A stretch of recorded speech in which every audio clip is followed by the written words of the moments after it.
1 ইঞ্চি জায়গার উপরে কোনো শুকরের থাবাকে আমরা সহ্য করব না। বাংলাদেশ এবং ভারতের মধ্যে যে চুক্তিগুলো হয়েছে, কিছু কিছু বিষয় এমন, আদানির সাথে যে সব চুক্তি হয়েছে আপনারা দেখেছেন বিদ্যুৎ খাতে, বাংলাদেশ সেবা পাক আর না পাক ভারতকে টাকা দিয়েই যেতে হবে, এমন ধরনের চুক্তি হাসিনার মধ্য দিয়ে তারা করিয়ে দিয়েছে। এই কারণে হাসিনা এখানে ক্ষমতায় নাই, ভারত রাষ্ট্রের গাত্রদাহ জ্বলে উঠেছে।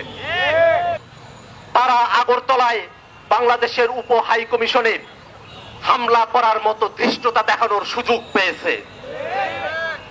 বাংলাদেশের মানুষ স্পষ্ট করে বলে, যদি ভিয়েনা কনভেনশন আপনারা মেনে থাকেন, ওই উপ হাই কমিশনের প্রত্যেকটা ইঞ্চিও আমাদের।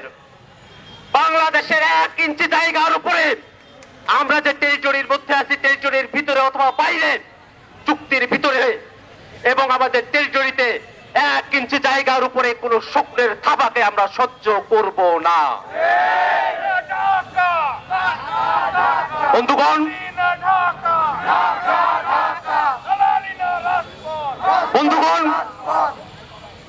আপনারা কি খেয়াল করেছেন যে সংগঠনটি গতকাল সেখানে হামলা করেছিল, সেই সংগঠনটির নাম কি? হিন্দু সংঘর্ষ সমিতি। হিন্দু সংঘর্ষ সমিতি, যে সংগঠনের নামের মধ্যেই সংঘর্ষ কথা থাকে, সেই সংগঠন কেমন ধরনের সংগঠন হতে পারে তার নতুন করে বলবার অপেক্ষা রাখে না। ভারত সরকারকে শুধু দুঃখ প্রকাশ করলেই চলবে না, এই সংগঠনের সঙ্গে যারা যুক্ত আছে, যারা এই মিছিলে এসেছে, আক্রমণ করেছে, তাদের প্রত্যেককে আইনের আওতায় নিয়ে আসতে হবে।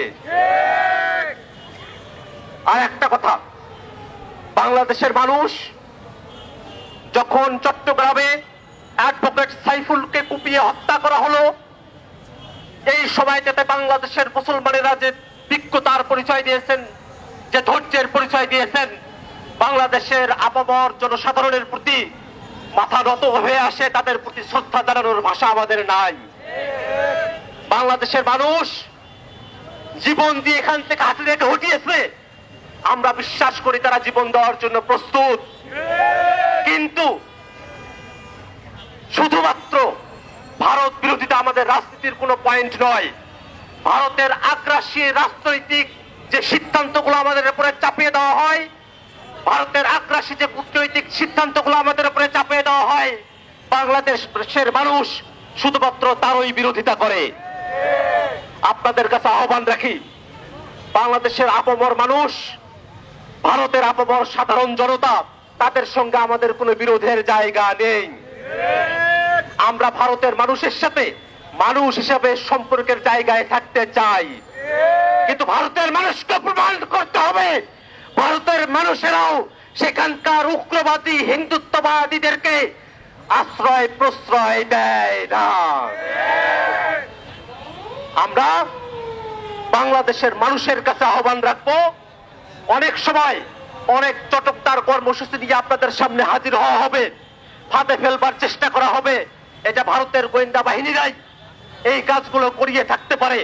আপনাদের কাছে আহ্বান থাকবে, বিভিন্ন সময়ে বাংলাদেশের মানুষ যে বিজ্ঞতার পরিচয় দিয়েছেন, যে কোনো ফাঁদের ব্যাপারে সতর্ক থাকবেন। আমাদের দাবি ন্যায্যতার দাবি, আমাদের দাবি মর্যাদার দাবি, আমাদের দাবি আমাদের বাংলাদেশিদের ভাগ্যের যে চাকা, সেই ভাগ্যের চাকা যেন বুলন্দ থাকে, তার দাবি। বন্ধুগণ, বন্ধুগণ, আপনারা যারা আজকে এখানে উপস্থিত হয়েছেন, আপনারা সকলেই যে সাহসিকতা, যে বীরত্ব নিয়ে এখানে উপস্থিত হয়েছেন, সে বীরত্বের উপরে বাংলাদেশকে ধারণ করে আপনারা চলবেন এই আশাবাদ ব্যক্ত রেখে আমি আমার সংক্ষিপ্ত বক্তব্য এখানেই শেষ করছি। ধন্যবাদ সকলকে।